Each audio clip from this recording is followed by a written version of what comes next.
अहंकार आणि ममकार, अहमाध्यास आणि ममाध्यास, कर्तृत्वादी अभिमान हेतुभूत ज्ञान विरुद्धे, ज्ञानाच्या विरुद्ध असलेले संस्कार समूहे, ज्ञानाच्या विरुद्ध असलेले संस्कार समूह हे सर्व निशेषम संपूर्ण यथाभवती जसे आहे तथा प्रविलापे विनाशिते, जसे आहे ते तसे ते संपूर्ण विनाशिते, प्रविलापिते विनाशिते, ते नष्ट झाले असता.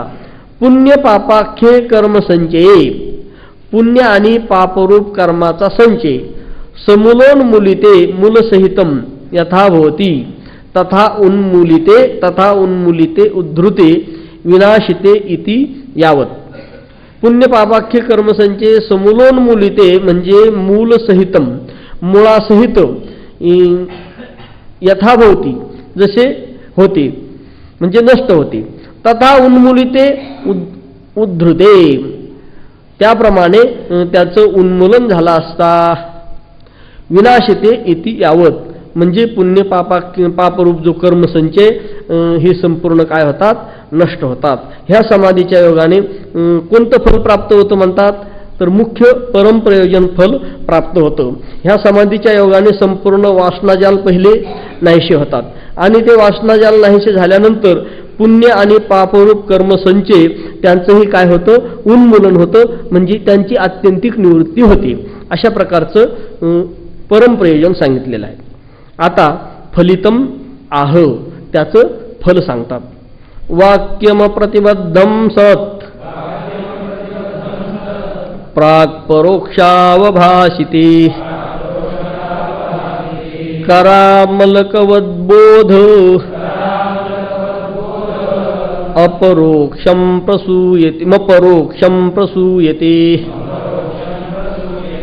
वाक्यम प्रतिबद्धम सत प्राक् परोक्षावभाषिते करामलकवद्बोध मपरोक्षं प्रसूयते.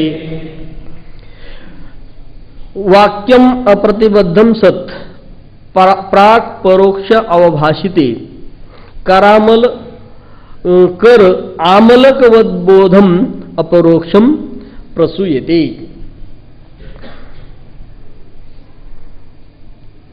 वाक्यम अप्रतिबद्धम सत, वाक्य म्हणजे महावाक्य, त्या महावाक्याच्या योगाने जे झालेले ज्ञान आहे ते प्रतिबंधरहित असं ज्ञान झालं असता.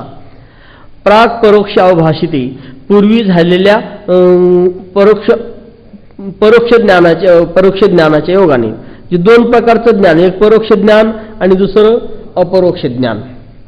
तर अस्ति ब्रह्मेति चेद्वेद परोक्ष ज्ञानमेव तत् अहम ब्रह्मेति चेद्वेद साक्षात्कारस्य उच्यते. म्हणजे ब्रह्म आहे असं जे ज्ञान आहे ते परोक्ष ज्ञान आहे आणि मी ब्रह्म आहे असं जे जाणणं ते अपरोक्ष ज्ञान आहे. म्हणून पूर्वी झालेल्या परोक्ष ज्ञानाच्या योगाने वाक्यम अप्रतिबद्धम सत त्या महावाक्याच्या योगाने या प्रतिबंधाचा काय अभाव होऊन अप्रतिबद्धम सत म्हणजे जे असंभावना विपरीत भावना त्याला प्रमेयगत संशय प्रमाणगत संशय अशा प्रकारचे सर्व संशय नष्ट झाले असता. आमलकवद्बोधम कर आमलकवत बोध, हातावर तळ हातावर आवळा ठेवला असता. कर तळावरी वाटोळा डोलतू दिसे आवळा तैसे आम्ही ज्ञानडोळा दाहोतच. किंवा करतळी आवळे तैसे हरी, तळ हातावरील आवळ्याप्रमाणे प्रत्यक्ष जो अपरोक्षम प्रसूयते, प्रत्यक्ष अपरोक्ष बोधाला ते उत्पन्न करते. ते निर्विकल्प समाधी, निर्विकल्प समाधीचं अवांतर फल सांगितलं, परम फल सांगितलं. अशी दोन्ही फलं सांगून ते वाक्य काय करतं, परोक्ष ज्ञान प्राप्त करून देतो. आणि परोक्ष ज्ञान प्राप्त झाल्यानंतर ते परोक्ष ज्ञानाच्या नंतर परोक्ष ज्ञान अपरोक्ष ज्ञानाला उत्पन्न करते. वाक्यम तत्वस्यादि वाक्यम अप्रतिबद्धम सत कर्मवासनाभ्याम प्रतिबंध रहितम सत. वाक्यम तत्वस्यादि वाक्यम अप्रतिबद्धम सत. वाक्य म्हणजे तत्वस्यादि वाक्य आणि तत्वस्यादि वाक्याच्या योगाने अप्रतिबद्धम सत, अप्रतिबद्ध झालेलं ज्ञान म्हणजे संशय विपर्यादिकांनी रहित असं जे ज्ञान आहे. कर्म वासनाभ्याम प्रतिबंध रहितम किंवा कर्म आणि वासना यांच्या योगाने प्रतिबंध रहित झालेलं असं जे ज्ञान म्हणजे पूर्वी निर्विकल्प समाधीच्या योगाने कर्म आणि वासना यांचं हे प्रतिबंध आहे, ह्या प्रतिबंधाने रहित असा अर्थ घ्या. प्राक परोक्ष अवभाषिते पूर्वी झालेल्या परोक्ष ज्ञानाच्या योगाने पूर्वम परोक्षतया प्रकाशिते तत्वे पूर्वी परोक्ष ज्ञानाच्या योगाने प्रकाशित झालेल्या तत्वाविषयी कर आमलकवत म्हणजे तळ हातावरील आवळ्याप्रमाणे स्थित आमलक गोचरम इव तळ हातावरील आवळ्याप्रमाणे अपरोक्षम अपरोक्षतया तत्व अवभासन समर्थम बोधम ज्ञानम प्रसूयते जनयती. ते परोक्ष ज्ञान काय करते तर अपरोक्ष ज्ञानाला अपरोक्ष ज्ञान तत्व अवभासन समर्थ म्हणजे तत्वाला प्रकाशित करणार असा बोध असं ज्ञान त्या ज्ञानाला प्रसूयते जनयती उत्पन्न करते. इदानीं परोक्ष ज्ञानस्य फलम आह. आता परोक्ष ज्ञानाचं फल सांगतात. परोक्षम ब्रह्मविज्ञानम शाब्दं देशिकपूर्वकम बुद्धिपूर्वकृतं पापं कृत्स्नं दति वह्निवत्. ब्रह्मविज्ञानं शाब्दं देशिकपूर्वकं बुद्धिपूर्वकृतं पापं कृत्स्नं दहति वह्निवत्. शाब्दं देशिकपूर्वकं परोक्षम ब्रह्मविज्ञानम.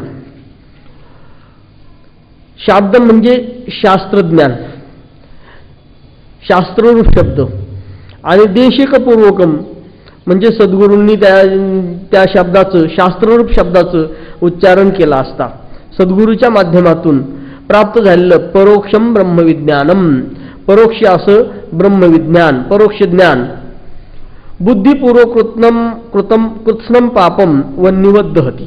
ज्याप्रमाणे अग्नी सर्व पदार्थ जाळून भस्म करतो त्याप्रमाणे हे परोक्ष ज्ञान बुद्धिपूर्वस्पुरस्सर केलेल्या सर्व पातकांना काय करते दग्ध करते. देशिकपूर्वकम गुरुमुखालब्धम शाब्दम तत्वमस्यादि आगमजन्यम परोक्षम ब्रह्मविज्ञानम.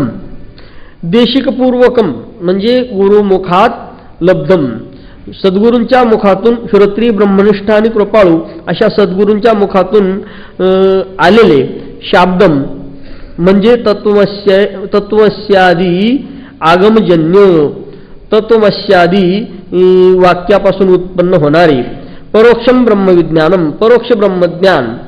बुद्धिपूर्वकृतम ज्ञानपूर्वकम म्हणजे ज्ञानपूर्वक यथाभवती ज्ञानपूर्वक केलेली जी पातक आहे तथा कृत्स्नम तथा कृतम बुद्धिपूर्वक केलेली पाप तथा कृतम तशा प्रकारे केलेली कृत्स्नम समस्तम पापम सर्व प्रकारची पाप वह्निवत् दहती अग्नीप्रमाणे अग्नी जसा पदार्थांना जाळून टाकतो त्याप्रमाणे हे परोक्ष ज्ञान बुद्धिपुरस्सर केलेल्या सर्व पापांना दग्ध करतो जाळून टाकतो. आता अपरोक्ष ज्ञानम ज्ञानफलम आह. आता अपरोक्ष ज्ञानाचं फल सांगतात. मागच्या श्लोकात परोक्ष ज्ञानाचं फल सांगितलं या श्लोकामध्ये अपरोक्ष ज्ञानाचं फल सांगतात. अपरोक्षात्मविज्ञानम शाब्दं देशिकपूर्वकम संसार कारणाज्ञान तमसश्चण्ड भास्करः.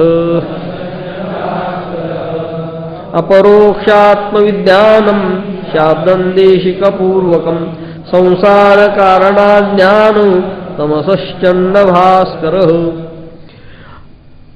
शाब्दम देशिकपूर्वकम अपरोक्ष आत्मविज्ञानम संसार कारण अज्ञान तमसह चंडभास्कर.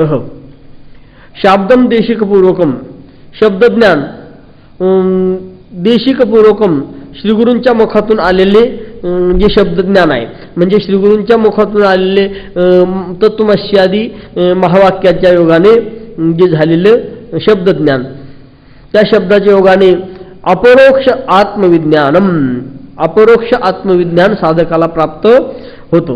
पहिलं सद्गुरू साधकाला परोक्ष ज्ञान करून देतात आणि नंतर अपरोक्ष ज्ञान प्राप्त करून देतात. तर सत्यम ज्ञान मनंतम ब्रह्म, ते ब्रह्म सद्रूप आहे, चिद्रूप आहे, आनंदरूप आहे असं जे सांगितलं जातं त्याला परोक्ष ज्ञान म्हणतात. आणि ह्या परोक्ष ज्ञानाने काय होत असतं, असत्वापादक आवरण निवृत्त होत असतं. आणि नंतर सद्गुरू त्याला साधकाला अपरोक्ष ज्ञानाचा बोध करत असतात. आणि अपरोक्ष ज्ञानाच्या योगाने आभानापादक आवरण निवृत्त होतं. असे दोन्ही प्रकारची आवरणं परोक्ष ज्ञान आणि अपरोक्ष ज्ञानाने निवृत्त होतात. आणि अशी दोन्ही प्रकारची आवरण निवृत्त झाल्यानंतर ते अपरोक्ष आत्मज्ञान झाल्यानंतर ते अपरोक्ष आत्मज्ञान काय करतं त्याचं फल या ठिकाणी सांगतात. संसार कारणाज्ञान तमसह चंडभास्कर. ते अपरोक्ष ज्ञानरूपी हा चंडभास्कर आहे. चंडभास्कर अपरोक्ष ज्ञानालाच काय म्हटलेलं आहे, हा ज्ञानरूपी प्रखर किरणांनी युक्त सूर्य आहे असं अपरोक्ष ज्ञानाला म्हटलेलं आहे. मग ते अपरोक्ष ज्ञान काय करतं, सूर्य ज्याप्रमाणे अंधकाराचा नाश करतो, अंधकाराला सूर्य घालवतो, त्याप्रमाणे संसाराचं कारण अज्ञान, हे जन्ममरणरूपी संसाराचं कारण काय आहे, अज्ञान आहे. आणि ते अज्ञानरूपी अंधकार, तो अज्ञानरूपी अंधकार, ह्या अज्ञानरूपी अंधकाराला कोण घालवतो, तर हा अपरोक्ष ज्ञानरूपी सूर्य त्या अज्ञानरूपी अंधकाराचा काय करतो, नाश करतो, बाध करतो. आणि सद्गुरू अशा प्रकारचा त्या साधकाला काय करत असतात, उपदेश करत असतात. आणि या उपदेशाच्या माध्यमातून संसाराला कारण असलेलं संसारही नष्ट होतो आणि संसाराचं कारण आत्मस्वरूपाचं अज्ञान म्हणजे कार्याध्यास आणि कारणाध्यास दोन्ही अध्यासाची निवृत्ती सद्गुरू ह्या अपरोक्ष ज्ञानाच्या माध्यमातून साधकाची निवृत्ती करत असतात. साधकाची म्हणजे त्याच्या अज्ञानाची आणि संसाराची कार्याध्यास आणि कारणाध्यासाची निवृत्ती करत असतात. ठीक आहे. शाब्दम देशिकपूर्वकम व्याख्यातम, शाब्दम देशिकपूर्वकम असं व्याख्यान केलेलं आहे. अपरोक्ष आत्मविज्ञानम अपरोक्षस्य आत्मनः विज्ञानम. अपरोक्ष आत्मविज्ञानम म्हणजे अपरोक्ष अशा आत्म्याला यथार्थ जाणणे. आत्मा कसा आहे, यत साक्षात अपरोक्षात ब्रह्म असं म्हटलेलं आहे. आणि त्या अपरोक्ष असलेल्या आत्म्याला यथार्थ रूपाने जाणणे. संशय विपर्य रहितम ज्ञानम, संशय विपर्य रहित असं जे ज्ञान.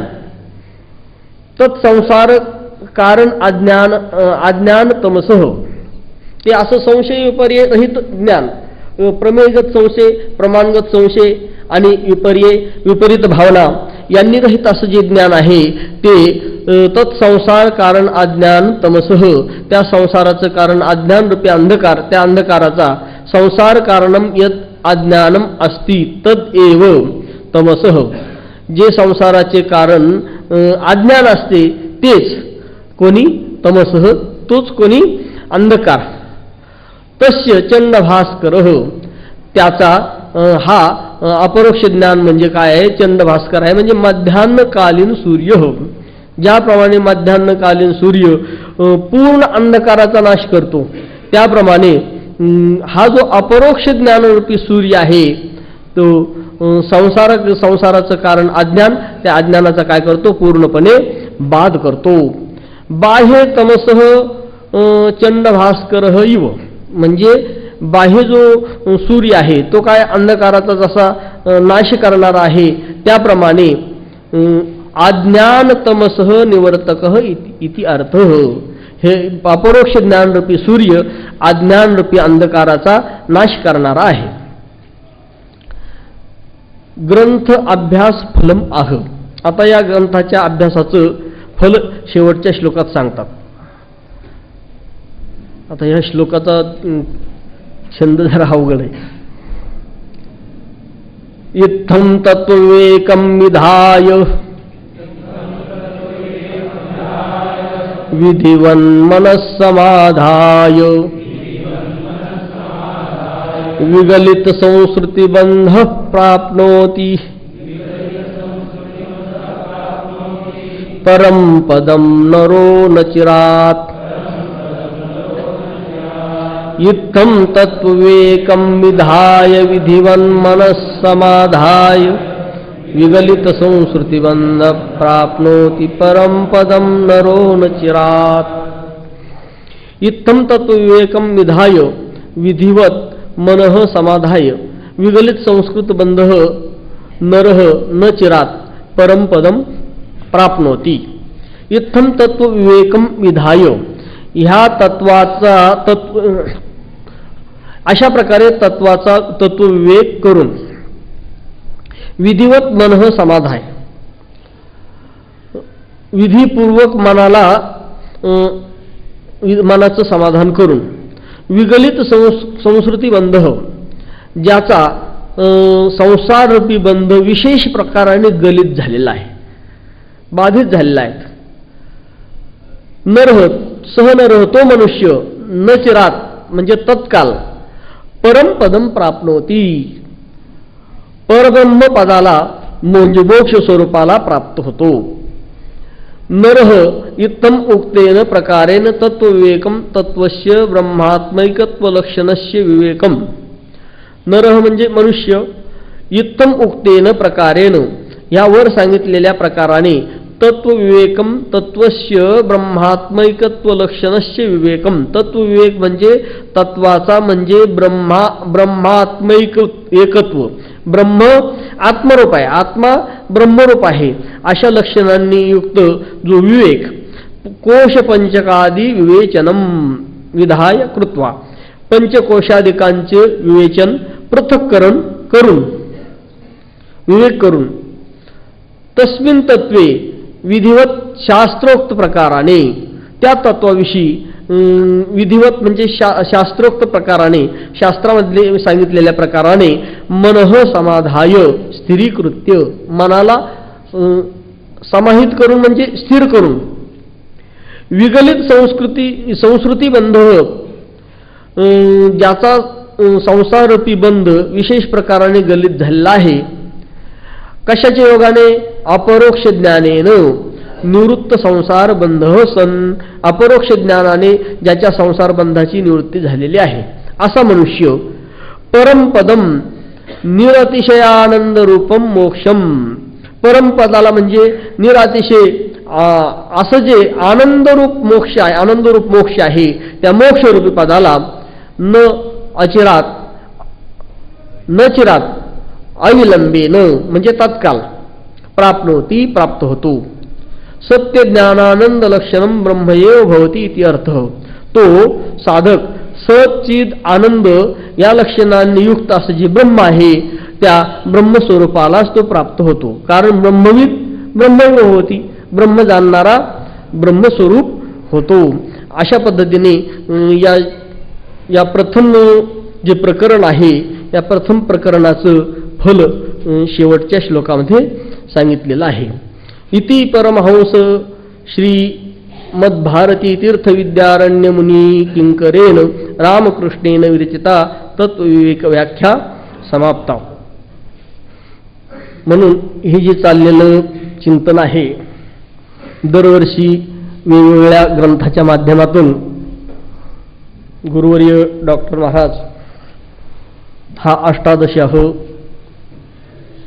होण्याकरता कारणीभूत आहेत आणि वेदांत सत्संग समिती तन मन धनाने सर्व प्रकाराने सहकार्य त्यांचं आहे आणि ज्ञानेश्वर महाराज संस्थान कमिटी हे देखील दरवर्षी आपल्याला सहकार्य करते. जेवणाची व्यवस्था आणि या हॉलची वगैरे या ठिकाणी सर्व ती व्यवस्था करतात. म्हणून हा जो ज्ञान अष्टादशी आहे, या ठिकाणी ही कथा आहे, परंतु ही आत्मकथा आहे, आत्मस्वरूपाची कथा आहे. म्हणून अशी ही ज्ञानगंगा, या ज्ञानगंगेमध्ये अनंत प्रकारची साधकं आतापर्यंत सुस्नात झालेली आहेत आणि आता देखील सुस्नात होत आहेत. म्हणून या ठिकाणी वाल्मिक महाराजांनी अगोदर जे चिंतन केलेलं आहे ते अत्यंत असं सुंदर चिंतन केलेलं आहे. पण माझा या ठिकाणी कुठल्या प्रकारचा अभ्यास नसताना या ठिकाणी गुरुवर्य महाराजांनी या ठिकाणी मला बसवलं. पण आता हा प्रथमच या टीका सांगण्याचा प्रयत्न चालू आहे. याच्यामध्ये जे काही चुकीचं असेल ते माझे बुद्धीचे दोष आहे, वाणीचे दोष आहेत, आणि जे काही बरोबर असेल ते संतांचं आहे. म्हणून शास्त्री महाराज या ठिकाणी समोर बसलेले आहेत, शिंदे माऊली आहेत, सर्व गुरुजन मंडळी आणि सर्व साधक मंडळी सर्वांच्या चरणी, ज्ञानोबांच्या चरणी हे चिंतन समर्पित करून शिवेला पूर्ण विराम.